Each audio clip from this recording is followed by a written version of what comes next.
Welcome. I'm your host, Dustin. And I'm your co-host, Dean.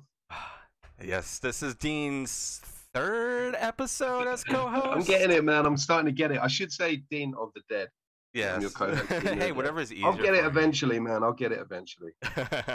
But today we have a Us very, Brits. very, very special episode over here on the Within the Barrens part of the podcast. We have Tim Jacobus. I think I'm saying his last name right. Pretty close. Jacobus. Jacobus. Okay, I keep said it was going Jacobus. back and forth All between right. those ones, but thank you for correcting me because I'm awful with names. So anytime I mess up, just let me know. But this is very, very special to me and Dean. It's kind of a frightful episode, if you will, because Tim is the legendary artist behind all of the 1990s Goosebump books that I grew up with and fell in love with. Watched the TV show a million times. It's still on Netflix, so I watched that as well. And Tim has been a part of my life for a while through the art. And Dean, I don't know if you want to insert anything that you want to say before we jump into Oh any of the man, no, questions. I'm a huge fan of Tim's work, man. I really resonate with all the colors and everything. I come from a family of artists, so the minute I Very cool. saw the Goosebumps covers, I was just immediately drawn to them. Colors just yeah, they do something. For Is there sure. there's a word, isn't there, when you can hear colors? I don't know what it is. It's like a certain word when you sort of, I don't know. I'm a musician. I'm a bit on the spectrum, so I don't know. A lot on the spectrum. But no colors. Yeah, but no, I'm a huge fan of your work, man. A Well, huge thank fan. you. It's very nice of both of you. Much appreciated. And the artwork was done a long time ago, and the fact that here you are, grown men, and this still finds a place in your psyche, and you still find it to be worth something. That's great. Nothing better. Yeah, and I Absolutely. was. Oh, sorry, Dean. No, I was that's actually. I was Go going to ahead, say, was it 30 years ago? Was it 92 was the first book, right? Yes. Welcome to Dead House, July of '92, and last month was our official 30th anniversary. Wow, man. Yeah, Time that's crazy. flies. Yeah, that's crazy. Yeah, that doesn't make any sense. And I was actually trying to find all of my Goosebump books, but I think I have them at my mom's house right now because I was gonna set them all up, all the ones I had, because I still have them and they're all in still really good condition. And I was like, damn it, I couldn't find them in time. But yeah, this is an absolute honor, Tim. So thank you for taking time out of your Oh, thanks day for the invite. to come Much over here. appreciated. Yeah, honestly, I was surprised because usually if I reach out to anybody with a higher stature, in the world of whether art, horror, or anything, usually it takes a while for them to get back to me. But you were like, yeah, let's do it. So Yeah. it was awesome. Well, if there's a break in the action and I'm not, if I'm not involved in something, sure, I'm always willing to talk about this. Yeah, and it's awesome. And I guess before we really start jumping into how you got involved with Goosebumps, I always like to kind of take it back with anybody that we interview and see where it all began. Were you always a fan of doing art? Was there an artist that inspired you when you were younger? Something you picked it up later in life? Like, tell us a little bit of like how it all began. Um, my dad could draw, and when we were kids, he drew as not as a professional or as a career or anything like that, but he would use it as a way to communicate. So if you're at the dinner table and he's telling a story and then he goes, oh, you know what I'm thinking about doing? I'm going to build a deck on the back of the house. And then he'd flip over the napkin and then he'd get the pencil out and he'd go, and it'll look something like this. Oh wow. And he had a real good, quick way of just getting things down on paper. And I thought that's how everybody should communicate. Because it was done for me, then I started to do it as well. It wasn't until I got a little bit older and started being exposed to other kids in the outside world, and I realized, oh, not everybody does this. So it started out primarily just as a communication tool. And it really wasn't until I was way far into high school before I even discovered or somebody talked to me about a career in using my artistic abilities. Art was just something that was fun or cool, or just it was a side thing. No one in my family was in the art business, so I really did come by it kind of organically, naturally. So that I think that had a lot to do with me staying interested in it. I think if it was, hammered in on me too early on that, if you want to get into an art career, you have to be doing this by the time you're 11, and you got to be able to do, that kind of stuff, I think would have burned me out pretty quick. Yeah. Can you remember what your first ever commission piece was? The first time you ever got paid to do a commission?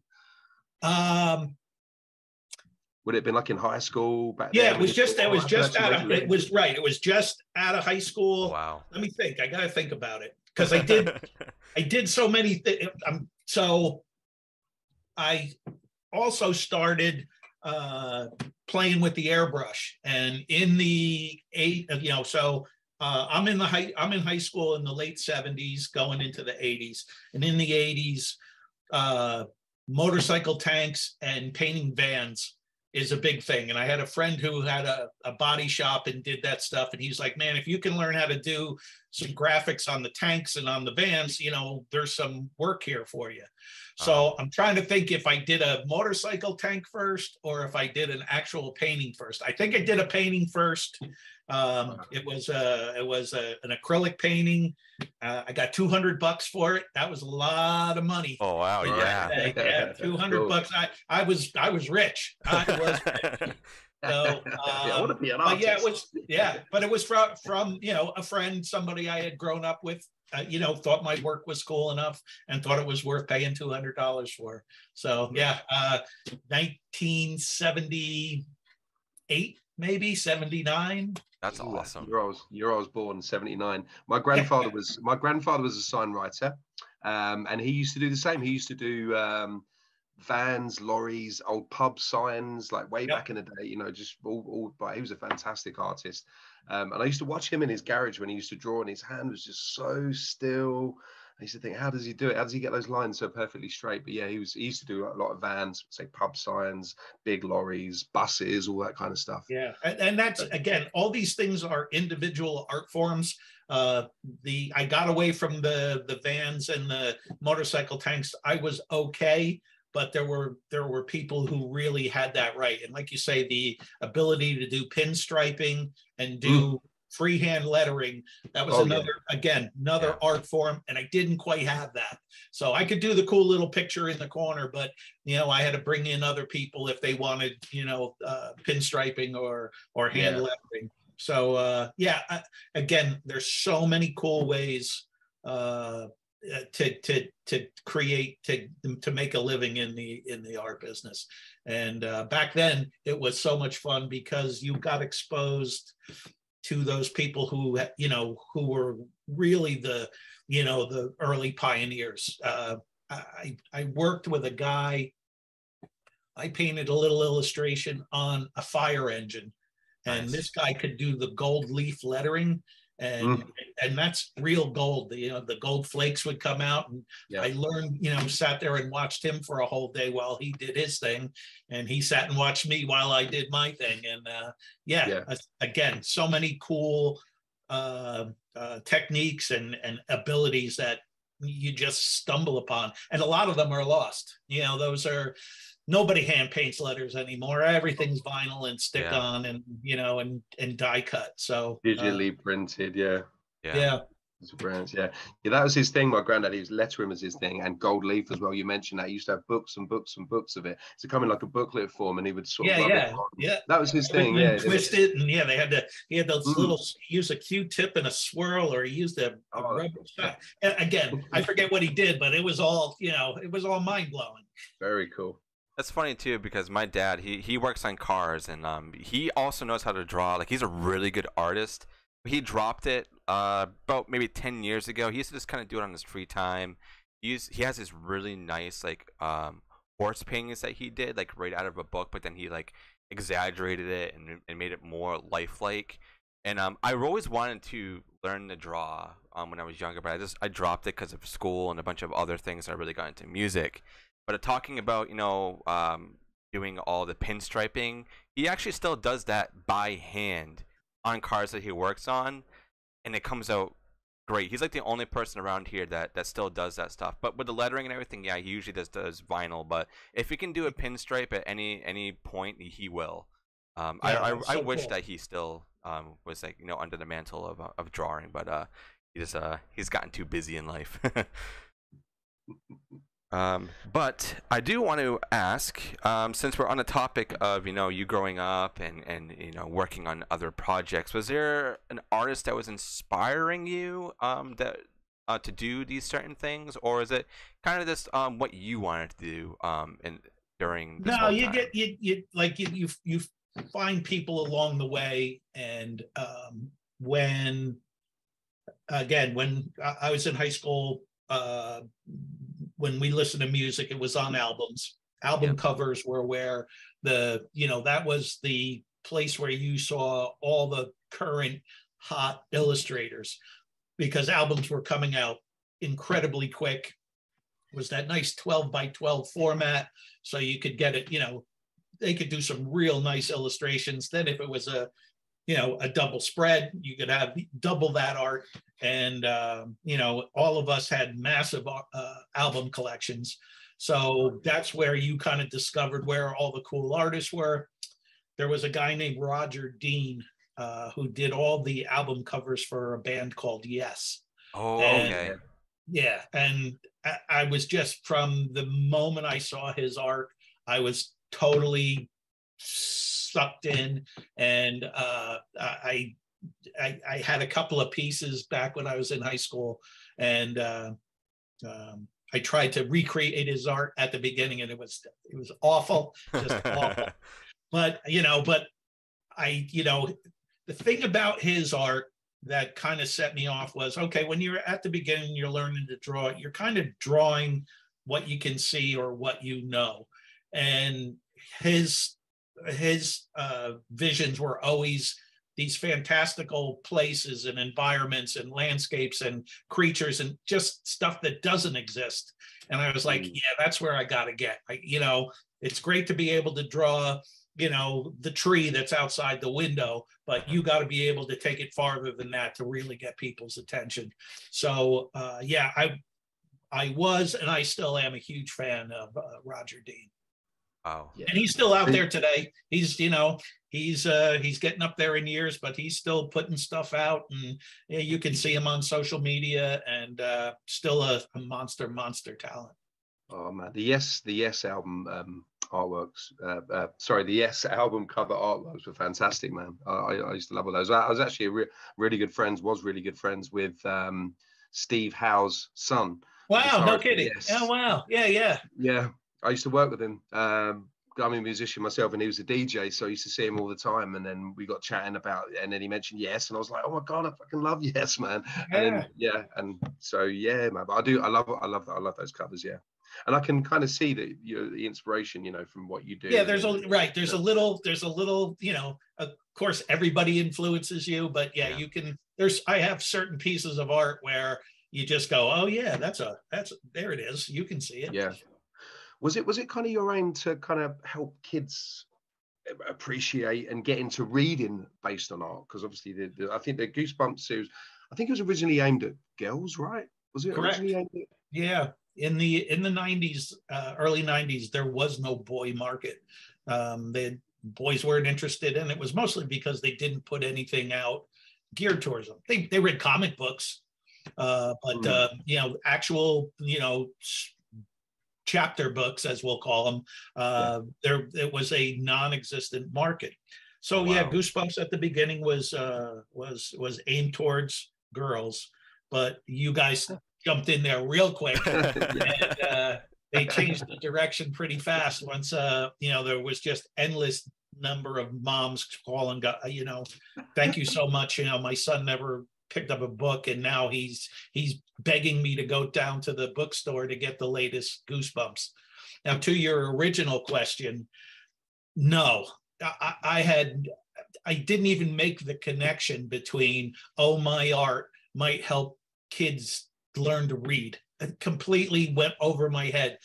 I didn't get into it for the kids market. I thought I would just be an adult book person. And, again, all I wanted to do was get my art on the cover. Yeah. And over the years, between in the 90s, having moms and or dads come up to me and thank me, to now you guys are grown up and you coming and telling me yourself that, hey, listen, I couldn't read worth a damn. And then Goosebumps came along and I just, jumped right in. That's such an unbelievable byproduct that I didn't even think of. And it's probably the most important thing that we could have done is, help a generation to read. So total accident, but one of the most valuable parts of what I've done. It definitely worked. It definitely worked. Yeah. So now I guess we can kind of go on to the road of how you got involved with doing the art for Goosebumps. Was it something, did you get in touch with R.L. Stine, or did somebody see a piece of your art and we're like, hey, we need to get Tim to draw on our covers? Yeah. I had worked with the people at Scholastic for a couple of years. Okay. I had been in the business for a little while, not a long time. And I had done a couple of kids books. They weren't horror books. They were just books geared towards kids, like adventure books. And I had proven myself to be responsible and consistent, dependable. Not that I was some monster talent or anything like that. They just, they knew that, if you gave me something, I was going to get it done on time and they'd like what they got from me. When Goosebumps came along, RL was already an established, he was a dude, he had a name, he was doing Fear Street and other stuff. And he was famous. Me being as ignorant as I was, they told me, oh, you're going to work with R.L. Stine. And I was like, okay, I didn't know who he was. So, of course I was like, oh, that's great. Feigned like I knew what I was doing. And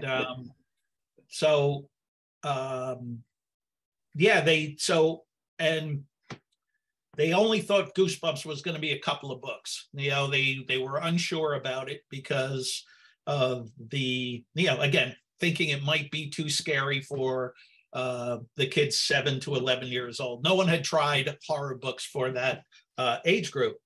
And so when they approached me about it, they said, yeah, we're not sure if this is going to go anywhere. We think this is going to be either 4 books or 6 books, probably 4. And we're not sure if you're going to be the full-time artist. We're going to let you do book number 1, Welcome to Dead House. And we're going to let this other guy named Jim Thiessen do book number 2, which was Stay Out of the Basement. And I knew Jim. I don't know if Jim knew me at the time, but I knew him. I had met him a couple of times, hanging around town. And super talented guy, but he had done other horror stuff. So they were trying 2 things, Tim doesn't do horror, and we like his approach and his exaggerated art, and just Jim knows what the hell he's doing. So let's try this. So we did the first 2 books, and they decided on my art, not strictly, but the color that I used on that first book made them go, oh yeah, you know what?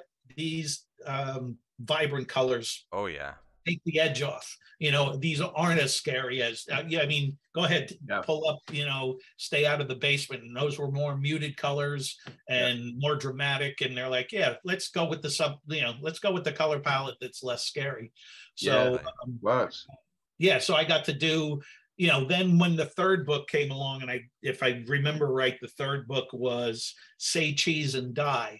That's when it kind of clicked with me. what we were doing. You know, Yeah.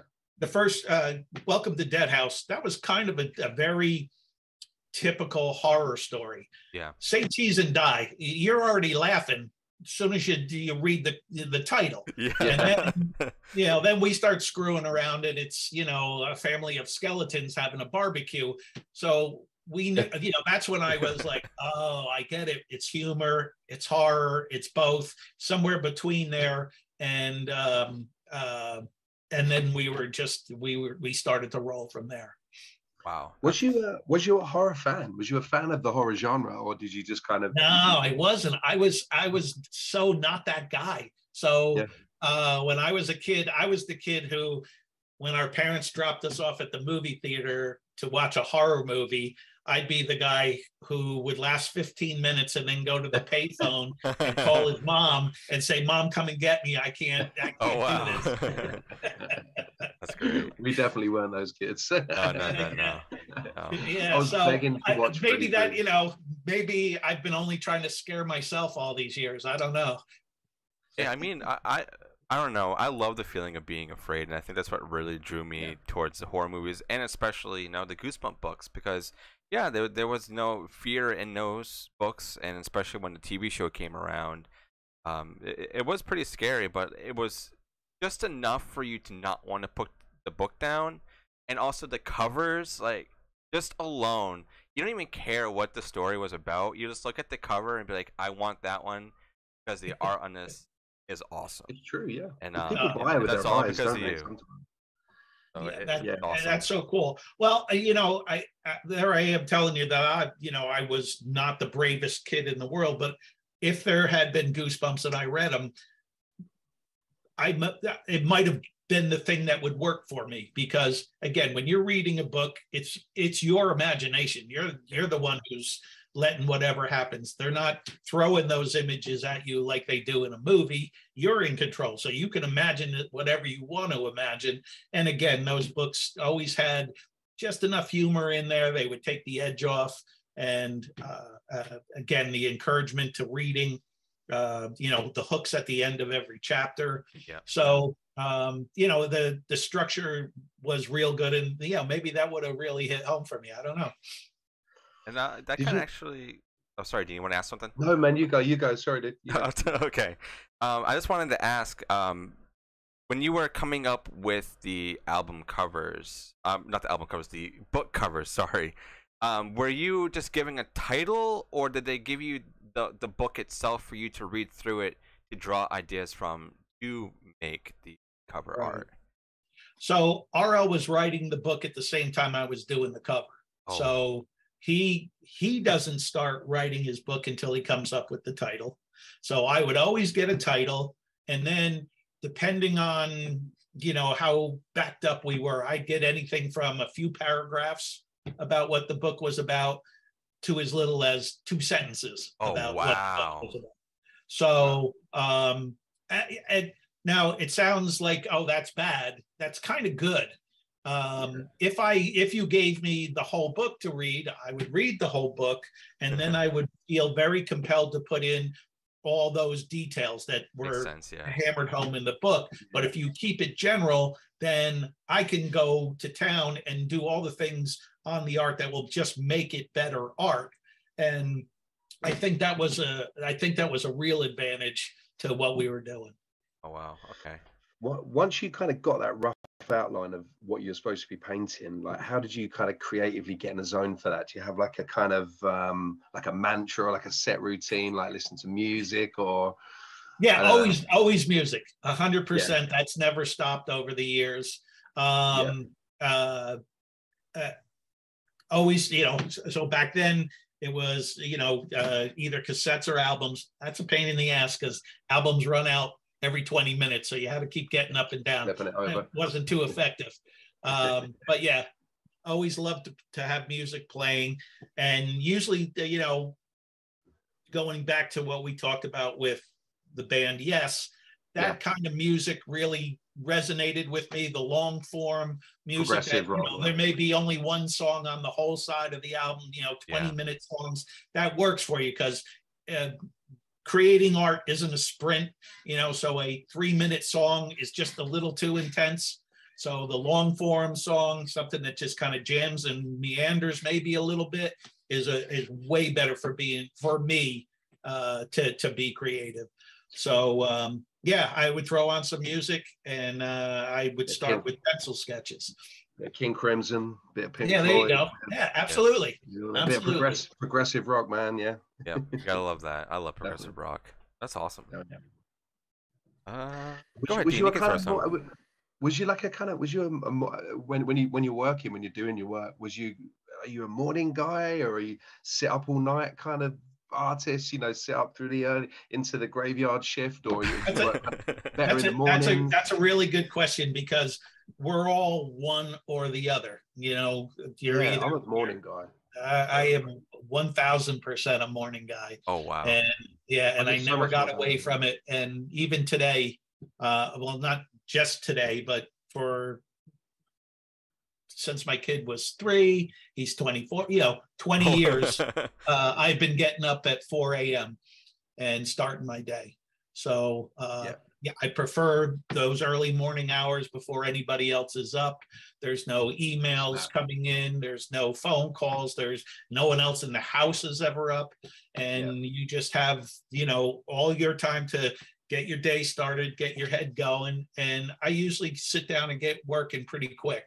So those hours from, let's say I sit down at 4:30 or 5 until people are starting to be at work, which is 9, that's a lot of hours. And those are really great creative hours, and you can get a lot done in that morning. Come the end of the day, I'm running out of gas. Once I eat my dinner, I can sit back down for a little while longer, but I'm done. So early morning, love it. I totally feel you, man. I'm a musician, so a lot of musicians work, because obviously we used to go out, we gig really late at night, get back to the, but if I'm creating anything, I'm writing music, or I do a lot of writing as well, like creative writing, always early morning, 4 or 5 o'clock in the morning. That's when I'm switched on, and I'm, like you say, the rest of the world's asleep, and it's just you, and that it's just so peaceful, and that's when I find I'm more creative. Come 2, 3 o'clock in the morning, that's TV time. Right. Yeah, exactly. Yeah, that's when I'm just I'm slack jaw and just sitting there. The other part of it about getting up in the morning, and there's books about this shit, so it's not that I'm inventing any of it, but when you get up early like that, you're not fully out of your dream state yet. Exactly. And you're not fully awake. You're awake and you're moving around. It's not a good idea to go pay your bills at that time. But boy, it's a good time to just let your brain kind of is still in that mushy, that mushy area. And you can come up with some really great ideas at those hours. Oh yeah. I used to be a night owl.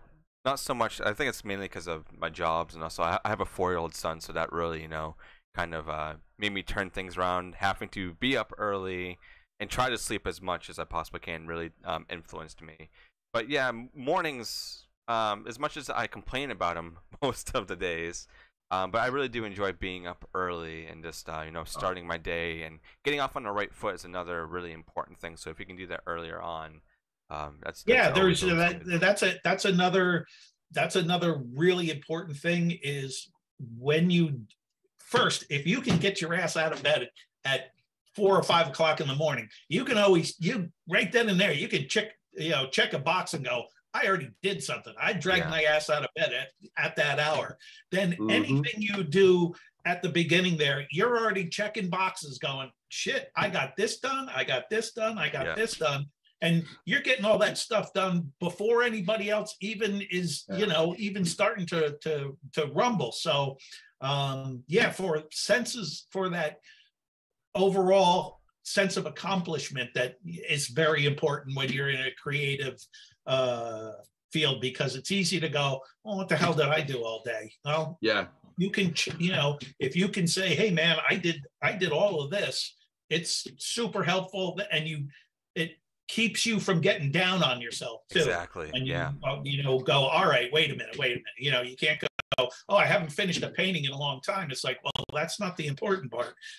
The important part, you did all these things, and keep yourself aware of that, so you always know and will always feel like you're moving forward.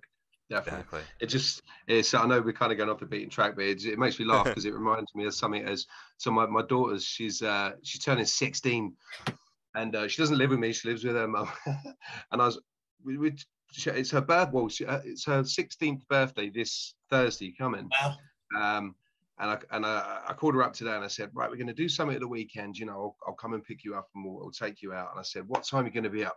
And she was like, I don't know, 12, midday, 1 o'clock in the afternoon. Yeah. I was like, what? So the day's nearly over. What are we going to do then? You know, we can't, you know, but, you know, obviously she's a teenager, so that, I was trying to cast my mind back. I was like, yeah, your day as a teenager does start at like 1 o'clock in the afternoon. But yeah, for sure. Yeah, but again, there's nothing. I have no problem with people who do the night shift, because I know there's plenty of creative people. That's when it kicks in for them, and they sleep kind of late, and they get through the whole day, and they're drowsy all day, and then all the switches start to turn on when it gets to be evening, and they plow late into the night, and that's when they're at their best. So again, I think there's some hard wiring to that, and yeah, that's funny because my kid is you know, he's 180 degrees out from what I am. You know, he's gaming with his buddies at night. So there's plenty of mornings where we're passing, he's going to bed and I'm waking up at 4 a.m. It's like, all right, don't even bother shutting off the lights. People must think it's crazy over here. That's great. That's brilliant. So kind of leading back over to Goosebumps, for all of the covers that you have done, do you have a favorite that you're always like, yeah, that's my masterpiece right there? Like a top 5, maybe. Or you can do a top 5. Yeah, top 5 is good. That's probably better, because when people ask, there's ones that I talk about on a regular basis, but then I'll go back every once in a while and go, oh yeah, I forgot about that one, and I like that one. That one's really cool too. So let's try to get a top 5. There's a lot. Yeah, there's a lot, but one that I like, and I know a lot of people like, just due to the way I sell prints, A Day at Horrorland. Yeah, that one's really iconic. Yeah. That one really worked for me. It was a little bit different, you know, the whole idea that, you know, it's the sign out front of the Horrorland, and Horrorland is way off in the distance. It's not that in your face thing like you know, the Haunted Mask is. You know, it's a little subtler, and it's more of a classic illustration. I like How I Got My Shrunken Head. Oh, okay. That's you know, so there'll be when there were images or descriptions of covers that I was like, well, all right, I kind of get it, but I don't know where the scary part is. That's when I started to play with the perspective of the room and really distort it, so that the setting itself became dreamlike or twisted or, you know, trippy, whatever words you want to use. So the How I Got My Shrunken Head has that. And another one that I like a great deal is Egg Monsters from Mars. Yes. So, again, a ridiculous concept. And I was like, I don't know how this is scary. And then once I figured out how to come up with the egg monster itself, then I distorted the kitchen, and then it all kind of happened on its own. So let's see what else. I've always really, really liked Monster Blood. That was always my favorite. Monster Blood. Well, the whole idea of the Monster Blood, you know, that one was fun because it was subtle. There's no monsters in that. Yeah, exactly. You know, it's just the stairs, the bloods, the green slimes coming down the stairs, and there's just the glasses are in there. So yeah, that one was fun because that was, again, more subtle than a lot of the other pieces. Monster Blood 2 is the one that has Cuddles the hamster in it, and that's always fun too, where you take something that is usually cute, and you just distort it until it's not cute anymore. And then to round it out would be The Curse of Camp Cold Lake. Oh, okay. That's a good one too. Yeah. That's one of the later ones, but the reflection in the water of the skull head and the boat off in the distance. Yeah, that one, that's classic horror in its field. Yeah, I was actually just looking at that one too because I was just kind of running through like the ones I wanted to pick out, and that one always stood out just because compared to the other ones, I don't know, that one always creeped me out the most. Yeah, that one has a higher sure. creep factor, and it has the stupid eyes that follow you wherever you go. Yeah, and, all that stuff. Also, The Curse of the Mummy's Tomb was also really cool. That's an awesome cover as well. There's Yeah, so many. There's so many of them. See, and that was that was the real gift for me as an illustrator, because when you usually get on a series, it's whatever the series is. If this was Harry Potter and I was the Harry Potter book artist, every book would have Harry Potter, have Harry Potter's friends, the castle, this or that, but they would all be this similar ongoing thing. Yeah. Goosebumps, man, it was a different monster in a different town with different kids and different. Every story was completely different. So I was as surprised as you guys were when I would get the sheet from them and go, all right, what are we doing this month? And so it's the overall abundance of subject matter, and that's 100% R.L. Stine. That's him just coming up with new stuff every time, and he continues to do it today. Yeah. Nonstop. How long did you get to turn it around? Like when you were given the sheet, you were given the idea. Like how long did you basically get to get? So we were piece? in the heyday. We were doing the books had to come out once a month. So RL had the harder task. He had a whole book to write during that month. And so he would get started. I would get the info, and I could do my part in about a week. Wow.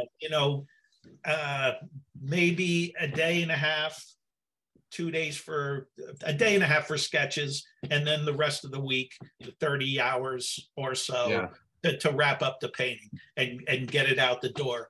And because we were on such a tight schedule,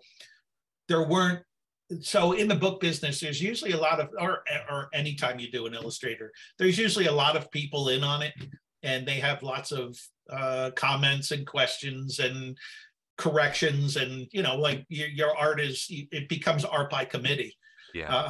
Because we were going so fast, it was basically, here's the painting, oh, I like it, start the next one, hurry up. So did you ever it was good. Did you ever kind of turn in a piece of work or finish a piece of work, and then Scholastic or R.L. Stine would go, actually, we're not keen, so you'd have to kind of go back to the drawing board and start again? Or? Well, everything happened everything was done in, they would get 3 sets of pencil sketches, and they were rendered pretty nicely.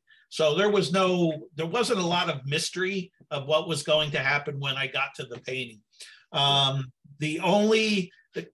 The classic story that I tell often, the only one that was a mandatory change was Revenge of the Lawn Gnomes.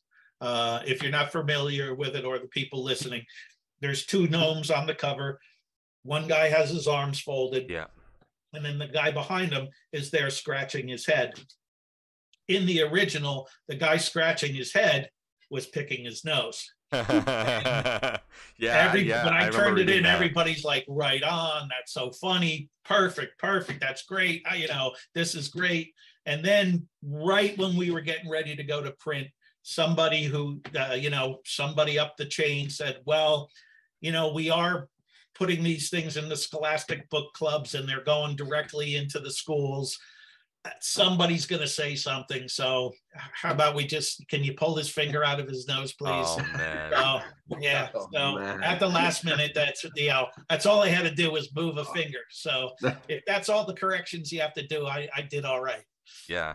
Yeah. I actually, Wow. I think I read that or heard that somewhere, that story. Yeah, So, I've told that one a couple of times, but what I am upset about is I didn't get a reproduction of it the original way, with the finger up the nose. Yeah, I was going to say that. I'd be using that one for sure. Oh You yeah. should be selling prints of the original one with the finger up the nose, man. That'd be great. What's the link with the Converse sneakers? Because I know there's a lot of the images that you painted have got this quite Converse appear quite often. Yeah, so mostly it was at the beginning, it was totally me entertaining myself. Those were sneakers that me and my friends wore. I still have nice. now. Yeah. So it's not like a pretend thing. I just wore them all the time. And at the beginning, it was kind of like, oh, I'm putting my sneakers in there. That's what it was at the beginning. And then I used to always either get a copy of the book or go to the store and buy a copy. And I gave them to my mom. So she had her own set of Goosebumps books. And, my mom was sweet, that's so cool. I'm so proud of you stuff. Awesome. But every time those sneakers popped up, she'd go, oh, and there's those stinking sneakers. So it was, again, it was also in the long run, it became a way for me to torment my mom. So. Oh, wow. That's really funny. That's excellent. You should do like a Goosebumps collaboration with Converse or. Yeah, that would be cool. That would be, that would be great. That would be fun. Yeah, that would be a really good one. I'm surprised they haven't reached out to you. Yeah, truckload of sneakers. Hell, I would have taken a free pair of sneakers. That would have been nice. Yeah, that's awesome. I've been buying these things for like 40 years now, and it'd be really nice to get a free pair. Yeah, come on, that's what you're playing at. Damn it! Am I right in thinking that R.L. Stine sold more books than Stephen King? Did I read that right somewhere? Yeah. Oh yeah, that's 100% true. Yep. Yeah. Wow. He's sold. I think I'll get this right. He's sold almost or over 400 million books and 380 million or 350 million or Goosebumps, some breakdown it's a ridiculous along those number. Lines. It's sick. Insane, it's absolutely sick. And that's awesome. And then they do that thing where if they were laid end to end, they go around the planet twice or some. It's nuts. It's absolutely nuts. Does that blow your mind that your artwork is just sitting on? Yeah. It would blow my mind. Yes. Not even. It never. All of this is something that I think I appreciate more than anybody. That here we are 30 years later and we're still talking about this. Yeah. This should have been over and done with. And the fact that it's something that almost everybody in your generation, you can just say it and everybody knows it. And they know of a copy, or they know a lot of copies. I can flip up any one of my things and people go, I know the name of that. Yeah. It's mind blowing, absolutely mind blowing. Well, it was kind of breathed new life into it with the whole Jack Black movie as well. That kind of, sure did. Might not have known much about Goosebumps. We were introduced to it through that movie, perhaps. I don't know, like a new generation. Which, incidentally, what did you think of his portrayal of R.L. Stine? It's kind of a bit of a mismatch, I think, but he really pulled it off. I think. Yeah,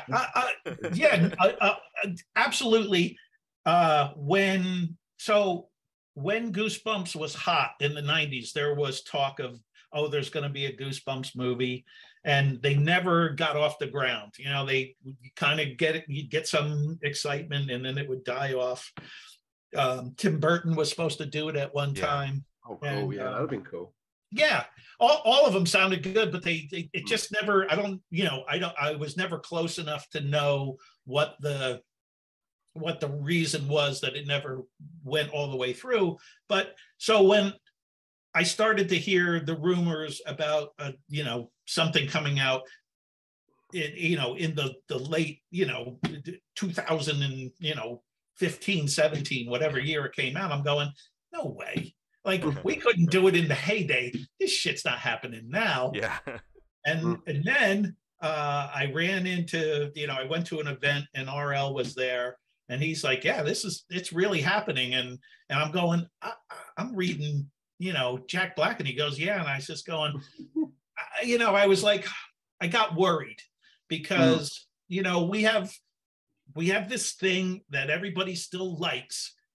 Is he going to be, is Jack Black going to turn this into something else? Or is the idea to turn this into something else? My whole thing was, man, I hope they don't mess it up. Yeah. That's all. Exactly. I don't care. I'm not I'm not making any money off of this. Just don't wreck it. Exactly. And I, and again, as we got closer, I'm going, I know, I've seen Jack Black as an actor. I love him. He's fun. He's funny. Yeah. I love, Tenacious D, all of that stuff. I think it's wild. Yeah. But I also know who Bob Stein is, and they aren't even close to one another. Yeah. And yet when the movie rolled in and he started to play it, you just went, oh, that works. Oh, that really works. Right, So there was it was a nice surprise. It was a great thing. What I like about it is it's also its own thing. Yeah. And Yep.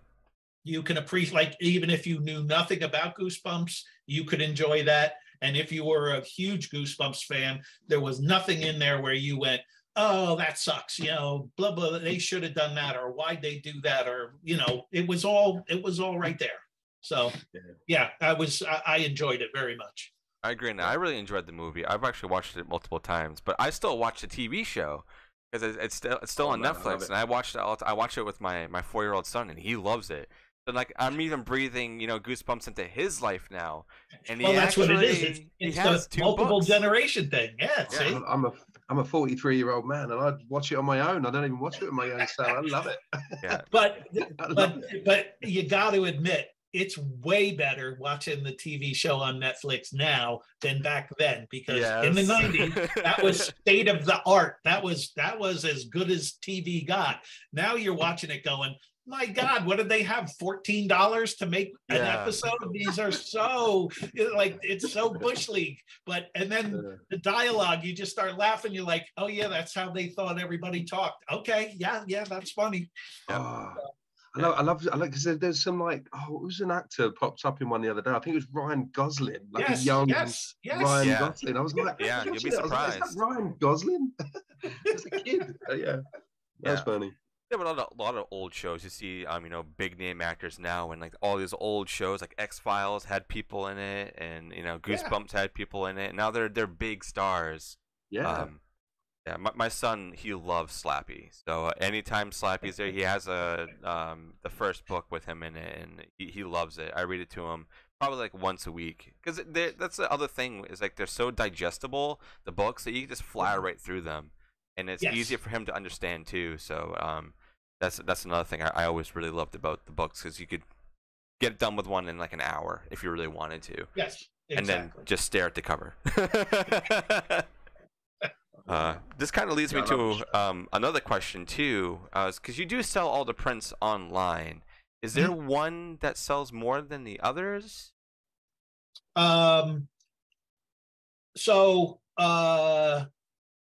Yes. Well, I don't keep exact numbers, but I know, you just know every day when you're filling orders. It's A Day at Horrorland, I believe, is the top one. Second one is The Haunted Mask. Third one is Slappy. Oh wow, nice. Those are ones that you. And then after that, it drops off real hard and fast, and it could be any of them. Then the rest of them all fall in some other area, but those three all the time. Do you ship them overseas, Tim? I don't, because it's such a burn. the posters don't cost much, but the shipping is Yeah. either double or triple. You know, like I feel awful to go, oh yeah, here's your $20 poster, and you owe me, $45 for me to ship it to you. That's terrible. Yeah. So I did it for a while, and then I stopped just because it was it hurt my heart. Yeah, I feel that, man. I feel that. Shipping's ridiculous. I make my own hot sauce, and I only do it in the UK because I get a lot of people in the States saying just ship to the US. I'm like, I'd love to, but for the same reason, exactly. And I was trying to figure out, like, again, there is no good answer. But if there was like, all right, why don't all you guys get together and order, like 12 of them, and then you all meet somewhere and you get them that way, and then it becomes worth the while. So anyway, that's the trouble with that. Dustin, I'll have to get you to order me one from Tim, and when I come over to the I'm in the US and Dean's in the UK, so we kind of have like a dynamic here. I actually have Dean's thing for his hot sauce right here. So this is his little thing right here. That's awesome. He came over to the States and he dropped me off a couple, so that's how I got those. So yeah, we came over to visit in April. We went to meet Dustin, and he took us around Salem. We went to Salem, incredible place, man. And very cool. Box of hot sauce, and we hung out, man. It was very cool. Yeah, it was a great time. Tim, I'm curious, do you attend conventions at all? Yes, I do. It's been we've been doing a decent number. Everybody got shut down there for a while, and last year was kind of, everybody was trying to get them going, but you'd go to some shows and they'd be very light on attendance, and it was kind of hit and miss. This past year has been pretty crazy, and the past 3 months, the past 3 cons that I've been to have been just off the rails with being full of people. And the other important part, our key part, is although the places are full, you can tell everybody is there and they're relaxed and they're having fun. Exactly. Where in the past it was a little tense and people were tense, and you could see they'd be tense with each other, and it was just fun. Like I said, the last 3 conventions were just plain all out fun. That's awesome. So yes, I try to get it. In a perfect world, I go out once a month. And it's very fun because it's, you get to see and talk to people in person. And I'm always, again, going back to the same thing, I'm always taken back that how many people, still know Goosebumps and still love it, and are, even if, what's funny is, I have the backdrop that says, Goosebumps, Tim Jacobus behind it, and nobody knows my face. And a lot of people don't know, like, I'm not the headliner at the comic convention. William Shatner is the headliner, and so a lot of people do like the double take. They walk by like, oh my god, holy shit, it's Goosebumps. Whoa, I gotta get my book signed. I didn't know you'd be here. Are you the one I get the most? Because they're like, are you the guy? I'm going, why else would I be here? Of course I'm the guy. No, I'm filling in for some him. old dude to stand behind the table. Oh, man, that's great. That's great. We'd love to get you to the conventions. I'm a vendor at a lot of conventions over here in the UK, man. We'd love to have you over some. That'd be fun. Cool. The other, so now it's fun once you get to the cons. Getting there has been a little bit of a challenge this year with flight cancellations and bags getting lost, and that can put a damper on a weekend. But again, all of it's good. I don't want to sit here and complain and say, oh my god, it's been a blast. So the next big one I have, and it'll be the biggest one, is I've never been to the New York Comic Convention. So I might have to go. That's in October. That's a monster. Yeah, that's a real monster. Yeah, I live in Massachusetts, so that's not too far away from me. Okay. So, yeah, whereabouts? I live in Taunton, Massachusetts. It's a little south of Boston, about 45 minutes. So A little small town, but I've been trying to go to more conventions this year, so hopefully I'll see you around on some I of was them. supposed to be in Boston this weekend, and there was an issue. It was a contract thing. Yeah. Somebody forgot to send it to me. When they sent it to me, and I tried to get it back, they already had the slot filled, and so those things happen. But yeah, my sister lives up in Boston, so I was Oh, going to okay, try awesome. to. Yeah, I was going to try to do a double hit, but we'll do it at another time. Do you just mainly do like Comic Cons, or do you try to do like horror conventions too? Because I think Yeah, I'll do horror conventions. I've only done a couple. They're always great. you would thrive. You would thrive in those more than I think than Yeah, Comic Cons for yeah. sure. So yeah, I'm agree. I'm just starting to figure out who who are the people who are running the bigger ones, and yeah, I did one in outside of Detroit, Astronomicon. Oh, okay, And yep, I've heard of that yeah, one. and it's a smaller one, but man, it was the best. I mean, such a great time, wonderful people, and they are their own society, Yeah, and yeah. yeah, lots of fun. Yeah, the horror community, because that's like what we're really a part of too. It definitely holds everybody, up. We're always there to support everybody, Yes, and yeah, you definitely fall in absolutely. line. So Yeah, exactly. It's truly a community. yeah. So There's some I really huge, do hope to see you around very very soon. I'm gonna try to get to the York one for sure. All there's some right. real huge horror conventions over there as well, isn't there, Dustin? Like Texas Fright Man's a There's a huge one. I lot. think Even New Yeah, the smaller ones Jersey are Texas big, Frightmare man. one I've been working on, and I can't get anybody's attention over there. and the Oh New man. Jersey Horror Con. The New Jersey Horror Con's a huge Uh, one. yeah, I think that one's in Cherry Hill. I think. Yeah, again, got close a couple times, but yeah, it's funny.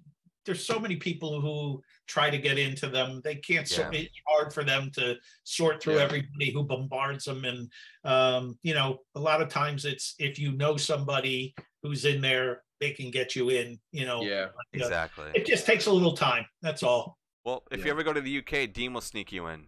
All right. Oh yeah, Perfect. man. Well, as I Perfect. say, I'm kind of on the whole Comic Con circuit throughout the whole of the UK. We travel up and down. Up. We was in Scotland a month or so back. I'd love that. Oh, that would be a blast. I would do that in a heartbeat. So We just come back from Wales this weekend, and the weekend before was in Manchester, and next week I'm in Hertfordshire. We get all over the place. But yeah, I've actually kind of know all the people who run the conventions quite well now. So I've been doing it for a few years. So yeah, man, if you ever fancy it, I can all right. always put a word in, man, for sure. You're the Goosebumps eyes, man. Yeah, right, they'd love to have you. You guys should do a collab for your hot sauces. That would be freaking awesome too. One thing at a time. One thing at a time. That kind of leads to another Hell question yeah. as well, Tim. Are you still active and doing art commissions for other companies, or are you kind of just doing your Sure. own independent art right now? Yeah, it's independent art. I do illustrate. There's always an illustration on the board. I'm taking care of some pencil drawings right now. I was on a call today with somebody who's got a very big name. I can't say who it is, and I don't know if it's going to go anywhere. But it was a nice conversation. So there's always stuff going on. I also am an art director at a small studio.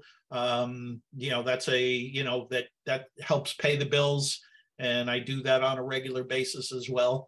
So yeah, I've been totally blessed that art is what I do, and I do it all the time, and people still want me to do it.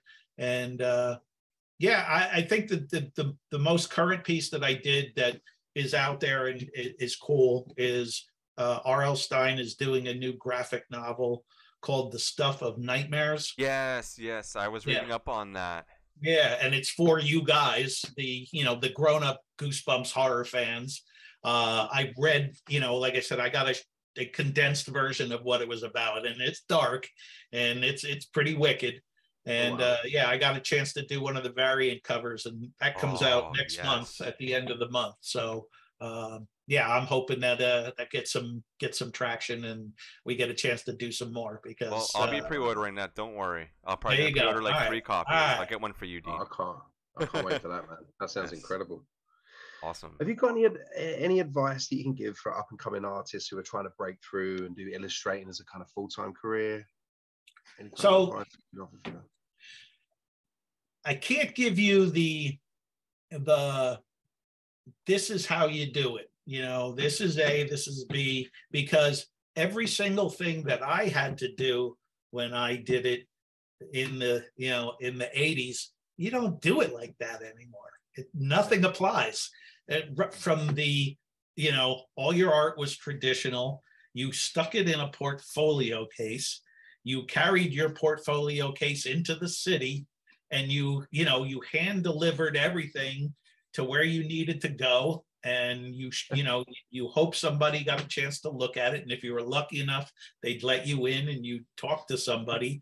Like everything was hands-on. Everything was, you know, analog.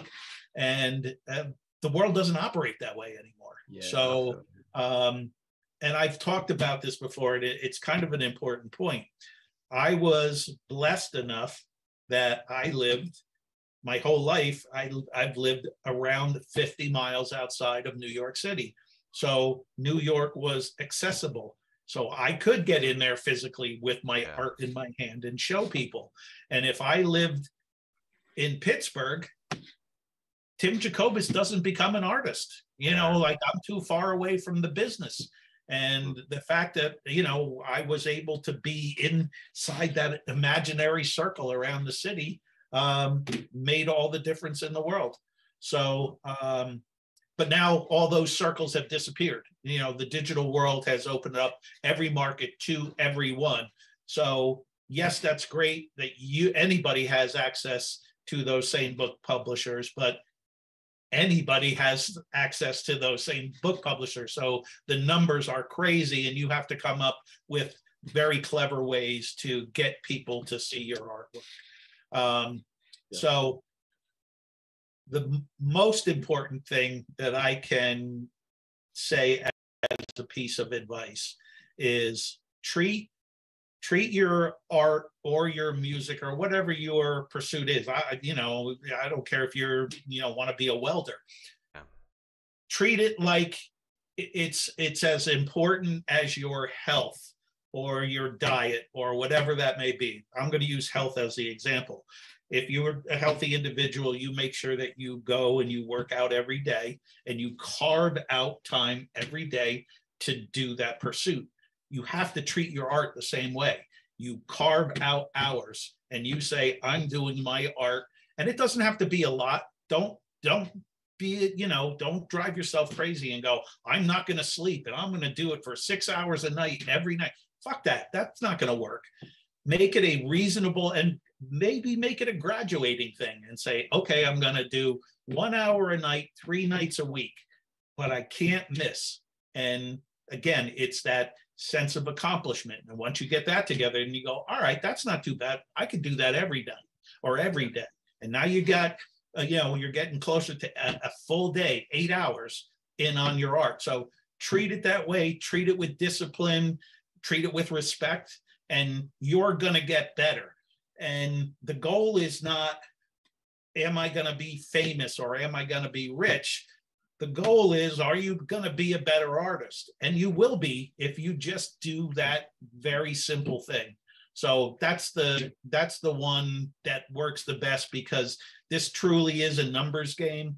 The amount of time that you spend doing it is 100% the reason why you get better. Wow, that's a really good advice right there. Wow, I never heard of it be put that way, so that's awesome. So hopefully everybody can tune into that, and if that's something they want to do, then just work off of those building blocks right there, and then exactly, sky's the limit. It's all steps. Sky's the limit. I think that's pretty much all the questions I have. Dean, I don't know if you had any that you had left.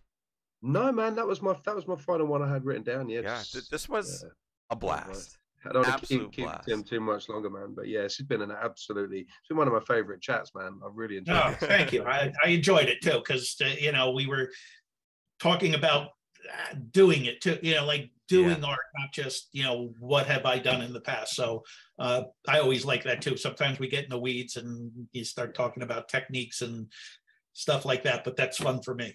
Yeah, that's what I kind of like to do on these is like bring you on in a certain topic and then kind of just like go all over the place, keep it intriguing. Exactly.